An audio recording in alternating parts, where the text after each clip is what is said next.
Good evening, everyone. Welcome. I'm Cameron Bailey, and tonight we announce the films that will be a part of our 13th annual Canada's Top 10 Film Festival.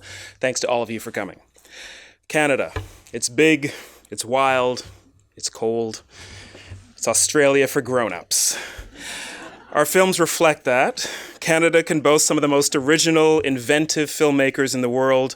Directors, writers, producers, actors, and craftspeople who take chances, who push limits, who challenge us. So there's a lot to celebrate. And we're grateful to all of our friends in the industry and the media who joined us tonight to help toast some of the best of what Canada produced this year. We'd like to acknowledge the following organizations for their support. Our lead sponsor, Bell. Our major sponsors, RBC, L'Oréal Paris, Visa, and Audi. And our major public supporters, the Government of Ontario, the Government of Canada, and the City of Toronto. We'd also like to thank Grolsch, our official supplier for this evening. Some of you may be thanking Grolsch later on. We'd also like to extend a very sincere thank you to the Canadian distributors for their role in making the Canada's Top 10 Film Festival possible each year. And finally, there's a team that's been working hard to bring Canada's Top 10 Film Festival together. A very special thank you to Steve Gravestock and everyone in our programming department for your dedication and your tireless championing of our nation's cinema. And now, I'd like to turn things over to our host for this evening, who will reveal this year's Top 10. Steve Patterson is a headlining stand-up comedian, actor, and writer, a television and radio host. Steve can be heard on CBC Radio as the host of The Debaters, which is home to Canada's richest deposit of one of our greatest natural resources, puns. Canadians, Steve Patterson.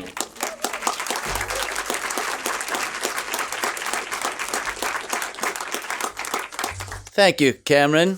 Now I know how to dress for film.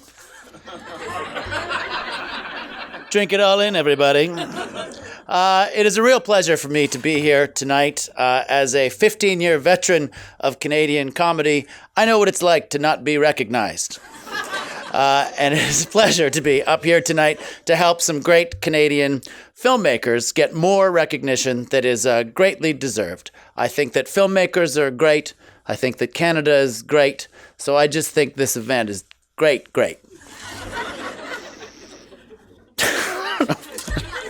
Stupid, sorry. I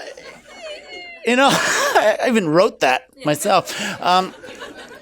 In all honesty, I think it's fantastic to get recognition and get out in the news for the city of Toronto and the country of Canada for something other than, well, you know, that thing that works a few buildings from here.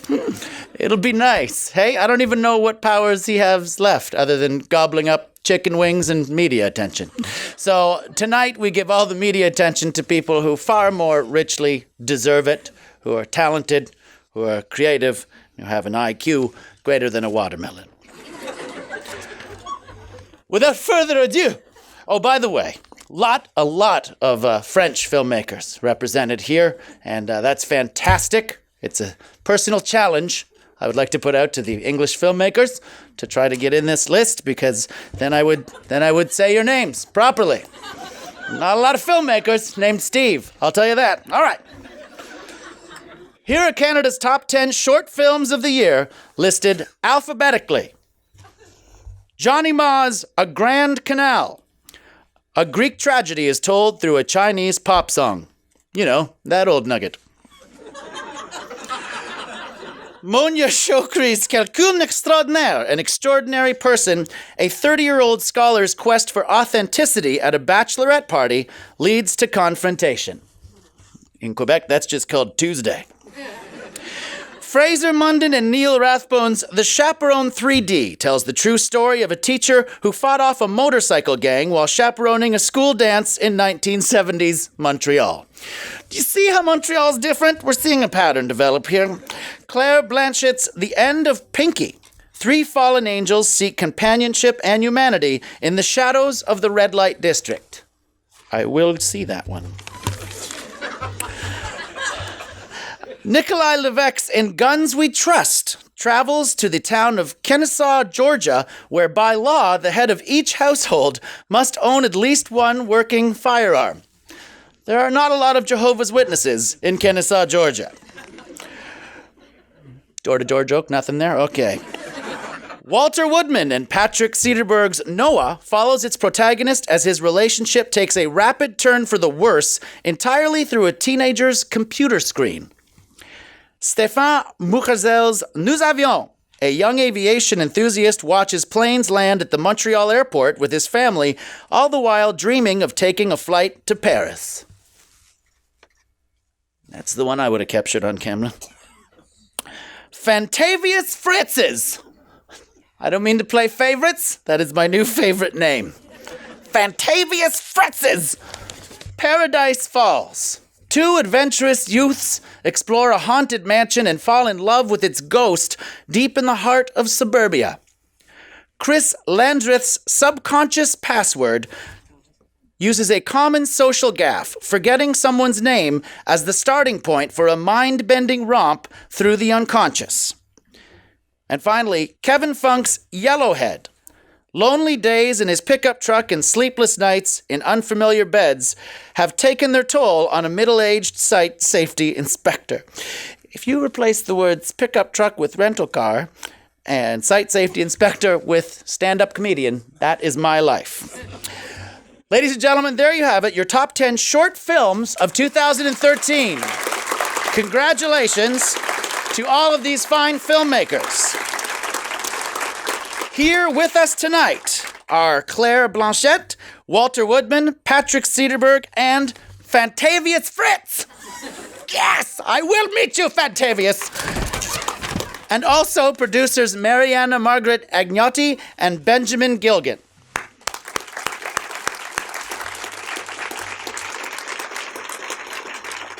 So those are the short films. Now, for those for whom size matters. I wonder what they're compensating for making films so long. Here are Canada's top 10. The people that are enjoying this really are. The rest of you, I don't care anymore. Here are Canada's top 10 feature films of 2013.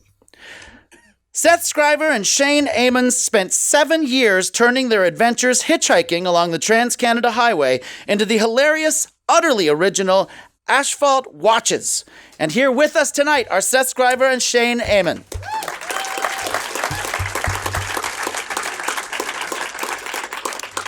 One of our nation's distinguished, most skilled filmmakers, Denis Villeneuve, presents an adaptation of Jose Saramago's The Double with Enemy.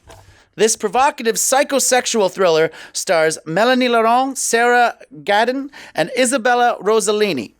Oh, and also Jake Gyllenhaal. In 2 parts. He plays 2 parts against himself, and yet he was only paid as 1 actor. Well done, producers.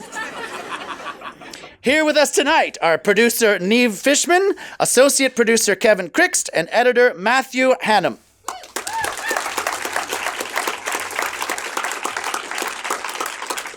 Next up is Michael Dowse's The F Word. This romantic comedy is a sensitive, contemporary, and very funny story of the dirtiest word of all, friends. The film stars Zoe Kazan, Adam Driver, and TIFF Rising star Megan Park, and also Daniel Radcliffe. He's got a little part in it. So it's The F Word starring Harry Potter, which is awesome. Because I wish Harry Potter would use the actual F word, because that would make Kidditch a lot more believable for me.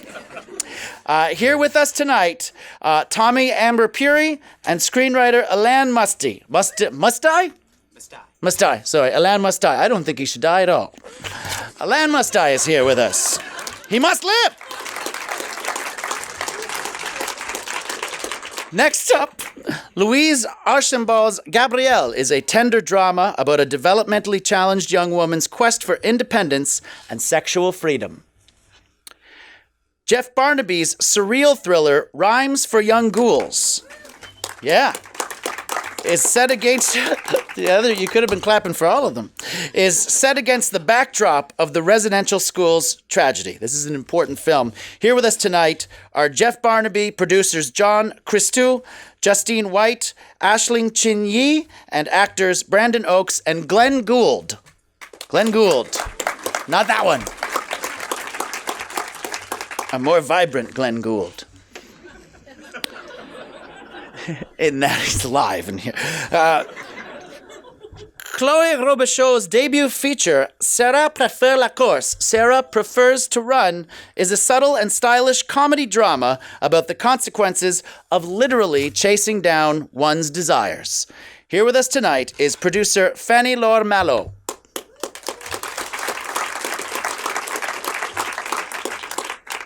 Xavier Dolan's Tom à la Ferme, Tom at the Farm, turns a trip to the farm into a psychological thriller that explores the darker reaches of ardor and attachment.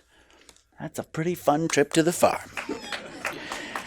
Veteran Québécois filmmaker Denis Côté's world-traveling Vic et Flo Vuenor. Sorry if I'm saying that. Vuenor. Vic and Flo saw a bear. Yeah. An ours. Sorry, that's how you say bear in French. Ours. Confusing, yes? No wonder the horse races in Quebec are so terrifying. Vic and Flo Saw a Bear is part allegory, part redemptive love story, and completely remarkable. Our complicated relationship with water is captured in the stunning and soaring Watermark from filmmakers Jennifer Bashwell and Edward Bertinsky. And here with us tonight are Jennifer and Edward, as well as producer Daniel Iron. And producer and cinematographer, Nicolas Depensier. I said that right, Nicolas. And finally, the insightful and often hilarious documentary, When Jews Were Funny. When Jews Were Funny. Yep. So it's a fictitious documentary because Jews have always been hilarious. When Jews Were Funny, from filmmaker Alan Zweig, sets out to answer the question of what it means to be Jewish and funny. Here with us tonight are Alan Zweig and producers Jeff Glickman, Jesse Eichman, and Perry Rosemond. Ladies and gentlemen, those are your Canada's top 10 features for 2013. Congratulations to all filmmakers. Well, that's all from me. It's been about 7 minutes. As hosting gigs go, it's a pretty good one. If you have any questions at all, please direct them to someone else. I have no idea about any of these things, but I'm happy to be here, Cameron. And there are lots of people that can answer your questions, so please ask them, but ask the appropriate questions. Now, I will turn things over for some additional Canada's Top 10 announcements. On behalf of TIFF, I've been Fantavious Patterson. Now, please welcome to the stage Steve Gravestock.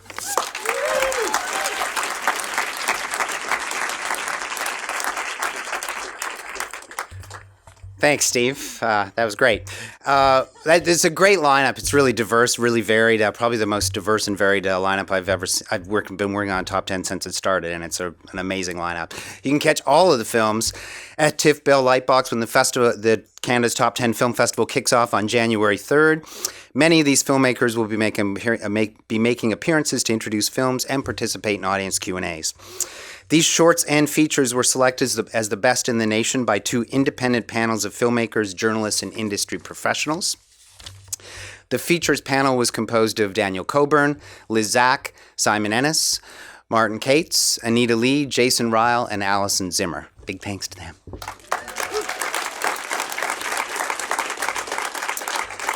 The shorts panel was comprised of Raphael Katigbak, Nathan Morlando, Magali Samard, Mazdik Tabi, and David Weaver. A big thanks to them as well. In addition to these incredible 20 films, we have some truly exciting Canada's Top 10 events coming to TIFF Bell Lightbox in January. On January 12th, we welcome innovative Canadian filmmaker John Grayson to the stage to speak with Cameron Bailey about what it means to make films politically. On January 5th, we welcome enemy filmmaker Denis Villeneuve and his double actor, Jake Gyllenhaal, for an on-stage conversation. They will discuss inspiration, working methods, and the distance between Hollywood and Toronto, Canada. On January 10th, we present The C Word, What Makes a Film Canadian. I did come up with the title. This free higher learning panel, moderated by Liz Zack, will feature Canada's top 10 film festival filmmakers, including director Jeff Barnaby, producer Luke Derry, and director Alan Zweig. And finally, on January 8th, we celebrate Canadian film with a Canada cocktail party here at TIFF Bell Lightbox. It'll be a fun-filled night with food, drinks, music, access to the David Cronenberg Evolution exhibition, as well as a unique installation, and I totally mean unique, by Asphalt Watch's filmmakers Seth Scriver and Shane Amon. I know I'm going to be there because it's going to be a total blast. There won't be balloons, but they'll be fun. Canada's top 10 films will also travel in the new year to select cities across Canada, including Vancouver, Edmonton, and Montreal. I'd like to thank everyone for coming out. I also like to thank Carrie Craddock and Lisa Goldberg, without who this wouldn't have been put together, and all our various departments who busted their butts putting it all together. And thanks. Oh, and that Cameron guy, too. He did a good job as well. Thanks to everybody for coming out. To tide you over until January, here's a sneak peek at the 2013 Canada's Top 10 Film Festival. After the trailer, we'll see you outside for a cocktail to raise a glass to Canadian film.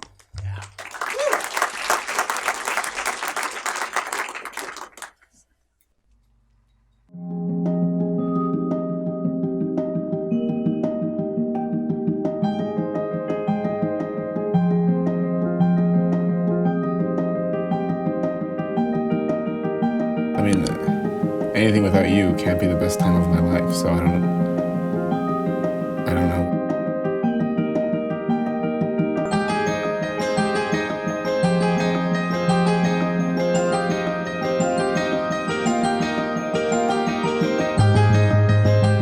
Don't do anything bad to Pinky. He's the only really good person we know anymore. They're not dangerous. It's the people that get them that are dangerous.